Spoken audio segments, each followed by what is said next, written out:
नमस्कार, आप देख रहे हैं हॉर्नबिल टीवी और मैं हूं आपके साथ निशी भाटिया। बुलेटिन की शुरुआत करेंगे उत्तराखंड से कुछ खास खबरों के साथ। सरोवर नगरी नैनीताल और उसके आसपास 3 दिवसीय दौरे पर देश के उपराष्ट्रपति जगदीप धनखड़ हल्द्वानी पहुंचे।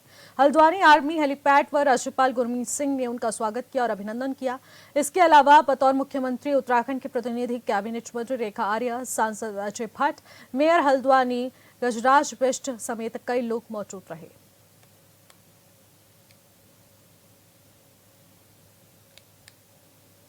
तो मंत्री रेखा आर्या, सांसद अजय भट्ट भी मौजूद रहे। 3 दिवसीय दौरे पर उपराष्ट्रपति राज्यपाल ने भव्य स्वागत किया और अभिनंदन किया। तो वहीं मंत्री रेखा आर्या, सांसद अजय भट्ट भी इस दौरान मौजूद रहे, जहां पर उन्होंने उपराष्ट्रपति जगदीप धनखड़ का यहां पर भव्य स्वागत किया है। ऐसे में आपको बता दें कि अब सरोवर नगरी यहां पर नैनीताल यानी कि हल्द्वानी पर 3 दिवसीय दौरे के लिए बता दें कि उपराष्ट्रपति जगदीप धनखड़ पहुंचे हैं और इसी के साथ 3 दिवसीय दौरे पर देश के उपराष्ट्रपति जगदीप धनखड़ हल्द्वानी पहुंचे, जहां पर हल्द्वानी आर्मी हेलीपैड पर राज्यपाल गुरमीत सिंह ने उनका स्वागत और अभिनंदन किया।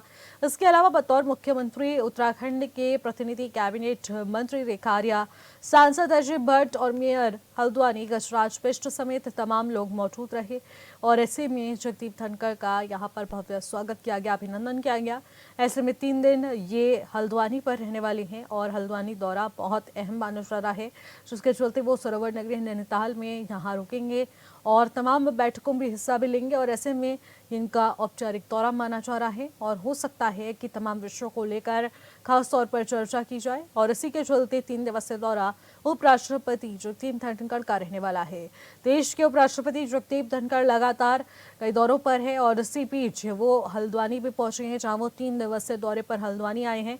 सरोवर नगरी नैनीताल में उनका हेलीकॉप्टर उतरा और उसके बाद यहाँ पर स्वागत करने के लिए यहाँ बता दें उत्तराखंड के राज्यपाल गुरमीत सिंह पहुंच रहे, साथ ही साथ मुख्यमंत्री प्रतिनिधि के तौर पर कैबिनेट मंत्री रेखा आर्या पहुंची और साथ ही साथ बता दें कि विधायक गजराज बिष्ट भी पहुंचे, जहां पर उन्होंने उनका भव्य स्वागत किया और आर्मी हेलीपैड पर ये देश के उपराष्ट्रपति जगदीप धनखड़ का हेलीकॉप्टर लैंड हुआ है और उसके चलते यहाँ पर सभी लोग पहले से ही उनके स्वागत के लिए यहाँ पर मौजूद रहे, जहाँ पर उनका भव्य स्वागत किया गया। यहाँ पर आप देख सकते हैं तस्वीरें मुलाकात करते हुए राज्यपाल से उपराष्ट्रपति जगदीप धनखड़, तस्वीरें स्पष्ट तौर पर देखने को मिल सकती है। सभी लोग पहले से ही यहाँ पर मौजूद रहे।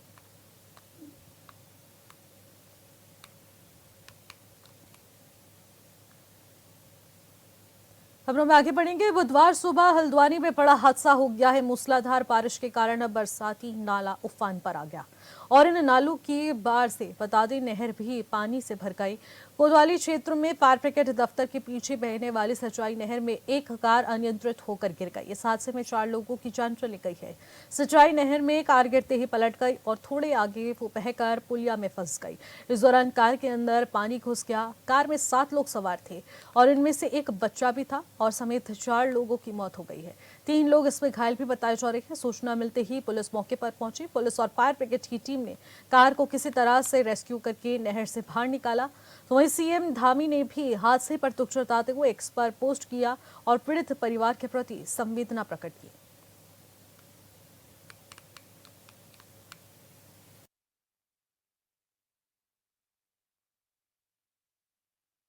अब से 4 दिन पहले आए थे यहाँ बच्चे की डिलीवरी के लिए सुशीलवाड़ी हॉस्पिटल में। तो आज डिस्चार्ज किया इन्हें सुबह। तो मैजिक चल रही थी रोड पर गाड़ी मतलब गड्ढे में गिरी और गड्ढे से एकदम खाई में गिरी गाड़ी।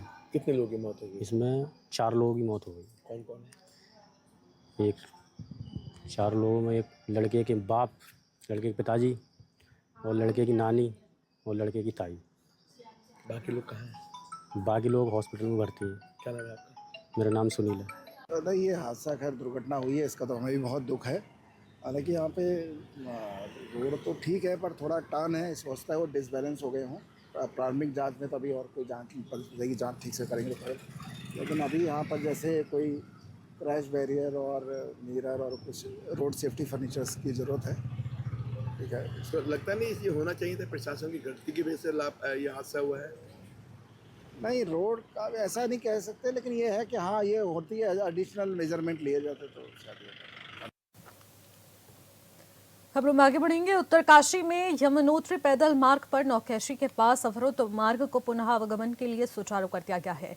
बता दें कि जानकी चट्टी से तीर्थयात्री अब नियंत्रित और कर्मबद्ध रूप से यमुनोत्री धाम की ओर प्रस्थान कर रहे हैं। साथ ही वापसी के दौरान तीर्थयात्री एक सुरक्षित वैकल्पिक मार्ग के जरिए जानकी चट्टी पहुंचेंगे, जहां पर यात्रा मार्ग की सुरक्षा व्यवस्था को सुदृढ़ बनाए रखने के लिए एसडीआरएफ, एनडीआरएफ और पुलिस और पीडब्ल्यूडी की टीमें और साथ ही साथ वॉचरों समेत प्रमुख स्थलों पर तैनात की गए हैं।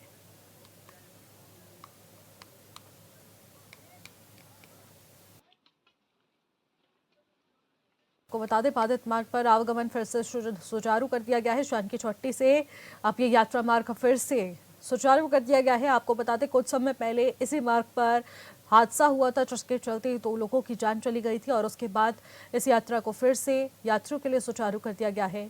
अब वापसी के लिए एक वैकल्पिक मार्ग भी बनाया गया है, जिसपे एसडीआरएफ, एनडीआरएफ और पुलिस टीमें तैनात की गई हैं। पीडब्ल्यूडी और साथ ही साथ वॉचर्स भी वहां पर तैनात किए गए हैं।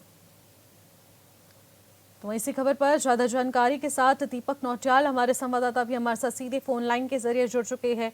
दीपक, देखने को मिल रहा है कि यमुनोत्री मार्ग एक बार फिर से यात्रियों के लिए सुचारू कर दिया गया है, तो आखिरकार पहले जो हादसा देखा गया और उसके बाद अब क्या कुछ व्यवस्थाएं और की गई है? जी प्रिया, आपको परसों जो है भूस्खलन के कारण से जो बंद हो गया था, वहाँ पे जो है लगभग दो लोगों की बॉडी जो है रिकवर हो गई थी। 2 लोग अभी मिसिंग चल रहे हैं, तो उनके जो खोज के लिए अभियान चलाया जा रहा है। लेकिन बड़ी अपडेट ये है कि इस समय जो है यमुनोत्री राष्ट्रीय जो पैदल मार्ग है वो खोल दिया गया और अभी जो है वहाँ पे जो है यात्रियों को जो है क्रमवाइज छोड़ों एसडीआरएफ, एनडीआरएफ, होमगार्ड सारे लोग जो वहाँ पे लगे हुए हैं। यात्रियों को जो है शेड्यूल की तरफ जो है यात्रियों को जो भेजा जा रहा है।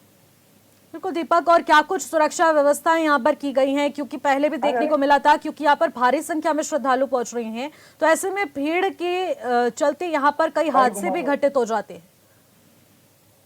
तो कहीं ना कहीं अगर देखा जाए क्योंकि जो रास्ते जो जगह जहाँ पे जो मार्ग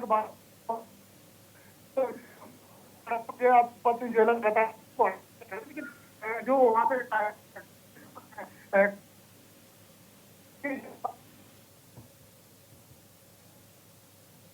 ठीक है दीपक, बहुत बहुत शुक्रिया तमाम जानकारी के लिए। खबरों में आगे बढ़ेंगे। अल्मोड़ा पहुंचे पूर्व मुख्यमंत्री हरीश रावत ने पंचायत चुनाव में रोक लगाने पर थामी सरकार को आड़े हाथों लिया है। उन्होंने सरकार की नीयत में खोट बताते हुए कहा कि सरकार ने मामले को उलझाया है, जिस पर न्यायालय को रोक लगानी पड़ी है। सरकार ने जिस तरीके से नोटिफिकेशन जारी नहीं किया, जबकि 2016 में पंचायती चुनाव में बनाए गए चक्र को शून्य कर दिया गया, अब जिससे कई क्षेत्रों में आरक्षण का लाभ नहीं मिल पाया।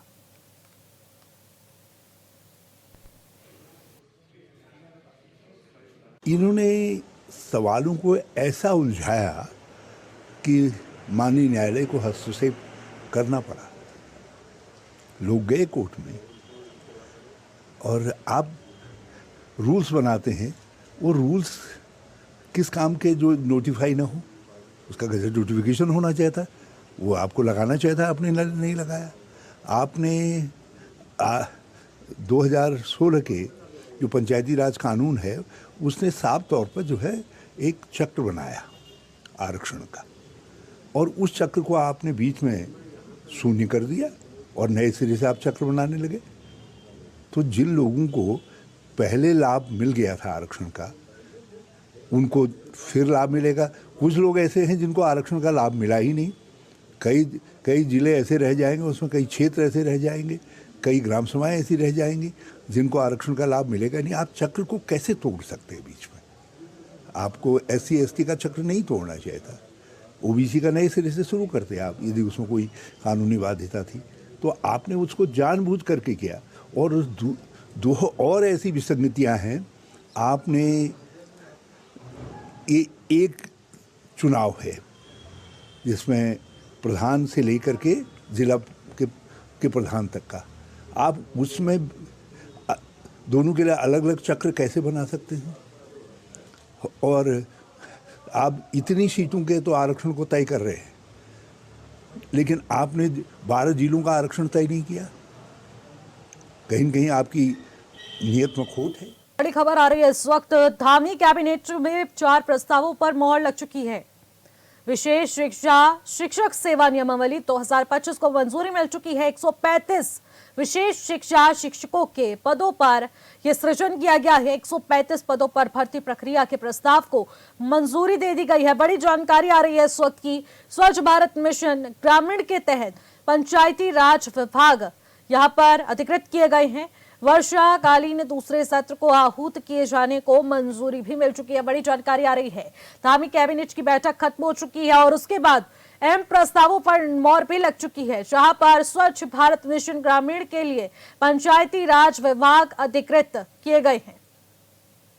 तो बड़ी जानकारी है इस वक्त की और इसी पर ज्यादा अपडेट ले लेते हैं। हमारे साथ अमित रतूड़ी हमारे संवाददाता सीधे हमारे साथ फोन लाइन के जरिए जुड़ चुके हैं। अमित, आखिरकार क्या कुछ जानकारी आ रही है, क्योंकि धामी कैबिनेट की बैठक खत्म हो चुकी है, तमाम प्रस्तावों पर मोहर लगनी थी, आखिरकार उसको लेकर क्या कुछ अपडेट है? बताऊं कि आज धामी कैबिनेट की एक महत्वपूर्ण बैठक हुई थी, जिसमें जो है कुल 4 प्रस्ताव पारित हुए। 4 प्रस्तावों पर इसमें मोहर लगी है। जैसे अगर हम बात करें इन प्रस्तावों में सबसे जो अहम जो प्रस्ताव है उसमें अगर हम बात करें तो जो वर्षाकालीन जो सत्र है, मानसून जो सत्र है, उसको लेकर ये निर्णय लिया गया है कि ये सत्र कहाँ होगा, कब होगा। इसको लेकर जो है मुख्यमंत्री पुष्कर सिंह धामी को अधिकृत किया गया है कि वो इसका परीक्षण करेंगे, इस पे वो बताएंगे कि वो सत्र कहाँ होगा। इसको लेकर से आगामी दिनों में इस पर विचार विमर्श करेंगे और सारे जो मंत्री परिषद के लोग बैठकर इसमें तय करेंगे कि सत्र जो है कहाँ होना है, क्या ये गैरसैंण में होगा या फिर देहरादून में होगा। दूसरा यदि हम बात करें तो उसमें जो 135 जो शिक्षकों के पदों का जो सृजन जो है किया गया है विशेष शिक्षा के तहत, जिस पर की जो हम बात करें तो कोर्ट ने भी ये मार्च 2025 में आदेश दिए थे कि इन शिक्षकों की भर्ती की जाए। तो उसको लेकर उस भर्ती को प्रस्ताव को यह मंजूरी मिल चुकी है। दूसरी अगर हम तीसरे चरण की बात करें तो इसमें हम बात करें तो पंचायती राज विभाग के तहत जो कार्य होते हैं ग्रामीण क्षेत्रों में स्वच्छ भारत मिशन के तहत, उसमें एक मंजूरी मिली है कि वो तृतीय चरण जो है अब गाँव में उसको पूरा किया जाएगा कि किस तरीके से गाँव की हम बात करें तो उसमें जो स्वच्छता की बात करें या जो गाँव के सुंदरीकरण की बात करें तो स्वच्छ भारत मिशन के तहत जो पंचायत राज विभाग है वो तीसरे चरण में जो है इसमें काम करेगा। तो देखा है तो कुल मिलाकर ये प्रस्ताव जो है पारित किए गए हैं, जिन पर मोहर लगे 4 प्रस्ताव हैं और जिसमें सबसे महत्वपूर्ण जो प्रस्ताव है इसमें यह देखा जाए जो सत्र का है जो 5वां विधानसभा सत्र जो है तो उसका जो माफ कीजिएगा जो मानसून सत्र है उसको लेकर इसमें ये निर्णय इसके लिए मुख्यमंत्री पुष्कर सिंह धामी को जो है अधिकृत किया गया है कि वो अब बताएंगे कि ये सत्र कहाँ पर होगा, क्या गैरसैंण में होगा या फिर देहरादून में होगा। इस पर एक सबसे अहम प्रस्ताव पर जो है इन पर मोहर लगी है आज कैबिनेट बैठक में। जी बिल्कुल, हमें देखने वाली बात रहेगी मानसून सत्र कहां पर आयोजित होगा, गैरसैंण या फिर देहरादून। यह अपने आप में महत्वपूर्ण विषय रहने वाला है। 4 प्रस्ताव बहुत ही ज्यादा अहम यहां पर पारित हुए। बहुत बहुत शुक्रिया अमित तमाम जानकारी के लिए। खबरों में आगे बढ़ते हैं। चारधाम यात्रा इस बार बेहद सुचारू और व्यवस्थित ढंग से संचालित हो रही है। प्रशासन के पहले से ही की गई सख्त तैयारियों का असर यहां पर साफ नजर आ रहा है। प्रदेश भर में स्थापित 5 चेक पोस्ट पूरी तरह से सक्रिय हैं, तो वहीं 9 आपको बता दें एनफोर्समेंट स्क्वाड लगातार निगरानी और कार्रवाई में जुटे हैं। जो भी बता दें कमर्शियल वाहन ग्रीन कार्ड के बिना यहां पर तय ट्रिप परमिट के बिना यात्रा कर रहे हैं, उनके खिलाफ भी सख्त कार्रवाई की जा रही है। अब तक 6000 से अधिक वाहनों के चालान किए जा चुके हैं, जिसमें लगभग 7 लाख रुपए का राजस्व प्राप्त हुआ है।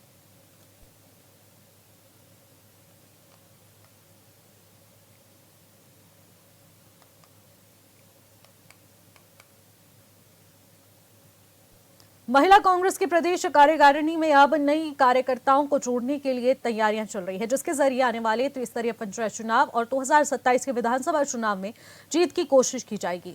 इस संबंध में महिला कांग्रेस की प्रदेश अध्यक्ष ज्योति रौतेला ने कहा कि कई महिलाएं व्यक्तिगत कारण और स्वास्थ्य संबंधित परेशानियों के चलते सही से काम नहीं कर पा रही हैं, जिसको देखते हुए प्रदेश कार्यकारिणी के साथ कुछ जिलाध्यक्षों को भी जल्द बदला जा रहा है। साथ ही उन्होंने कहा कि अगस्त में हम विधानसभा वार प्रदेश भर में महिलाओं की यात्रा निकालेंगे और जिसमें बेरोजगारी और स्वास्थ्य संबंधित परेशानियों को लेकर महिलाओं को जागरूक किया जाएगा।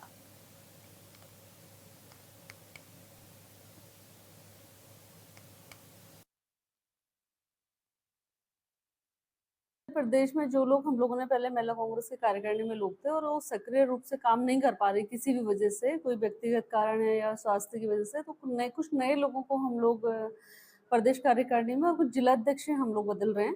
साथ साथ हम लोगों ने अब क्योंकि आने वाला अभी पंचायत चुनाव सर पे है और विधानसभा का चुनाव भी बहुत जल्दी आ रहा है, तो पांचों लोकसभा में 5 सीनियर वाइस प्रेसिडेंट उनके साथ जनरल सेक्रेटरी अटैच करी हैं। और हम लोग ये बरसात के बाद अगस्त से विधानसभा वाइज महिलाओं की एक यात्रा निकाल रहे हैं, जिसमें कि जो महिला सुरक्षा है, बेरोजगारी है, महंगाई है, जो स्वास्थ्य की परेशानियां, स्वास्थ्य सुविधाओं की परेशानियां पूरे क्षेत्र में है, उस पर हम लोग एक अवेयरनेस यात्रा निकालेंगे और उसकी तैयारी हमारी चल रही है। उसके लिए ये प्रभारी नियुक्त करी गई। आज हम आप लोगों को ये लिस्ट भी हम लोग रिलीज कर रहे हैं, प्रेस रिलीज कर रहे हैं, जिसमें पांचों लोकसभा के जो पदाधिकारी हैं उनके नाम और फोन नंबर अवेलेबल है।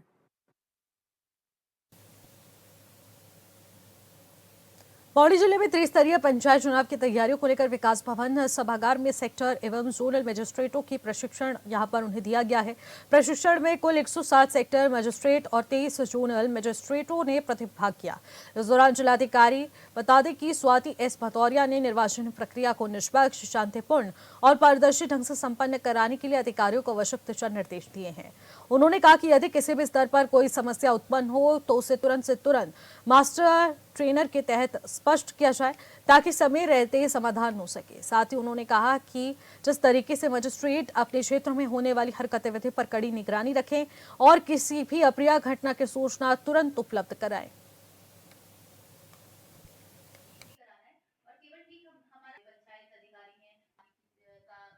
आज सभी जितने हमारे इलेक्शन के सेक्टर मैजिस्ट्रेट, जोनल मैजिस्ट्रेट्स और हमारे एसडीएम्स, बीडीओज, इन सभी के साथ में बैठक की गई, क्योंकि अभी जो पंचस्थानी जो प्रस्तावित है उसका जो भी क्लैरिटी अभी रहती है उस हिसाब से, तो इसलिए एक प्रारंभिक टाइप की बैठक की गई, जिसमें पूरी उनको इंस्ट्रक्शंस दिए गए कि उनको जाके बूथ पे क्या क्या फैसिलिटीज चेक करनी है, रास्तों के संबंध में जो उनको रिपोर्ट लगानी है, जो उनको ड्यूरिंग द मतदान, जो मतदान का दिन होगा उस दिन किस प्रकार से अपनी सूचना कलेक्शन, जो इन्फॉर्मेशन उनको लगातार पंचस्थानी चुनाव कार्यालय को देती रहनी है। और even after the election is over तो उनको जो स्ट्रांग रूम्स अपनी आइडेंटिफाई करने हैं और इस स्ट्रांग रूम में उनको किस प्रकार से सुचारू रूप से मतपेटियों को जमा कराना है। तो इस पूरी प्रक्रिया की उनको जानकारी दी गई और उनको नेसेसरी इंस्ट्रक्शंस दिए गए कि किसी भी प्रकार की अगर उनको कहीं पे कमी लगती है तो उसको तत्काल कम्युनिकेट करना है, जिससे उसका ससमय निस्तारण भी किया जा सके। तो ये सभी प्रक्रिया हमारी ओर से।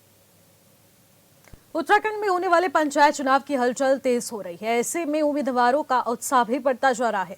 राज्य मंत्री बता दें रामसूरत नौटियाल ने जनपद उत्तरकाशी में पंचायत चुनाव में प्रतिभाग करने वाले प्रत्याशियों की नब्ज टटोली और ग्राम प्रधान से लेकर जिला पंचायत की सभी सीटों पर जीत का दावा किया। उन्होंने कहा कि पंचायत चुनाव तय समय पर ही होंगे।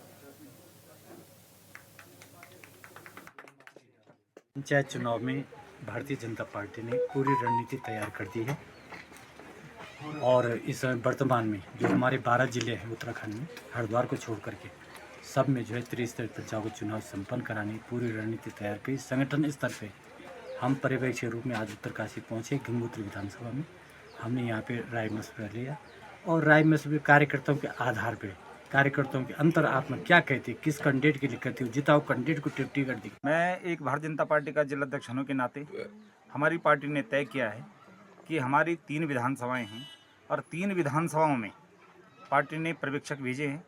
गंगोत्री में हमारे राज्य मंत्री दायित्वधारी वरिष्ठ नेता आदरणीय रामसुंदर नौटियाल जी और उनके साथ सहायक के रूप में मुकेश टमटा जी।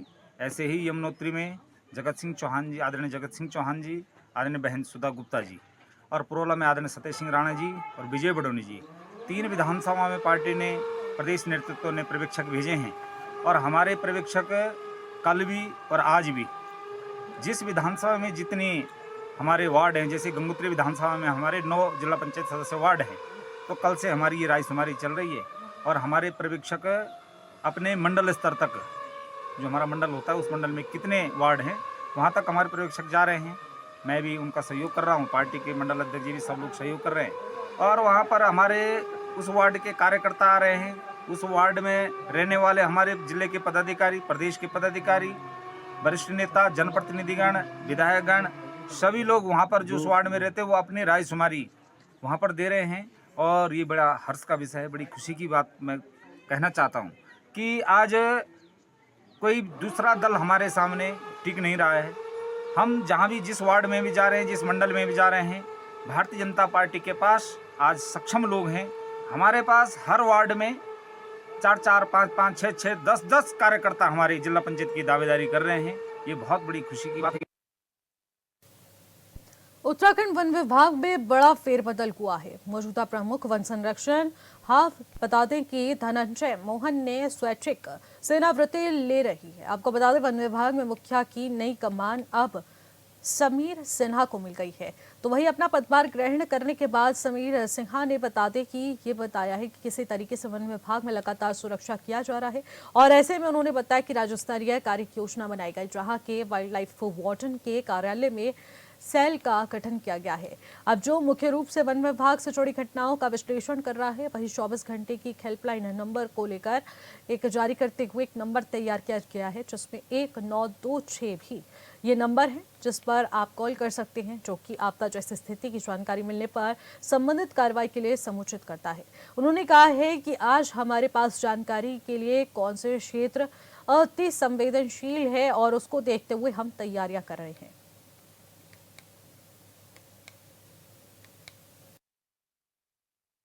आपको पता होगा मैं कुछ समय पहले तक प्रदेश के मुख्य वन जीव प्रतिपालक के रूप में काम कर चुका हूं और अभी जो रंजन मिश्रा जी हैं वो भी बहुत अच्छा काम कर रहे हैं वहाँ पर। और हम लोगों ने इस समस्या का स्वरूप देखते हुए इस पर बहुत ही एक सुनियोजित तरीके से कार्य प्रारंभ किया। सबसे पहले तो राज्य स्तरीय कार्य योजना बनाई है। उसके अलावे यहाँ पर चीफ वाइल्ड लाइफ वार्डन के कार्यालय में एक सेल का गठन किया गया है जो मुख्य रूप से ऐसी घटनाओं का विश्लेषण कर रहा है। और यहाँ पर आपको पता है कि एक 24 घंटे की एक हेल्पलाइन भी स्थापित की गई है जो 1926, जो किसी भी इस प्रकार की आपदा की जानकारी मिलने पर तत्काल संबंधित फील्ड यूनिट्स को इसके लिए कार्रवाई के लिए सूचित करती है। हमारे पास इस बात की आज जानकारी है कि कौन से क्षेत्र अधिक संवेदनशील है, किस प्रजाति की दृष्टि से अधिक संवेदनशील है, उसको देखते हुए क्षेत्र विशेष में क्या तैयारी की जानी है वो हम कर रहे हैं।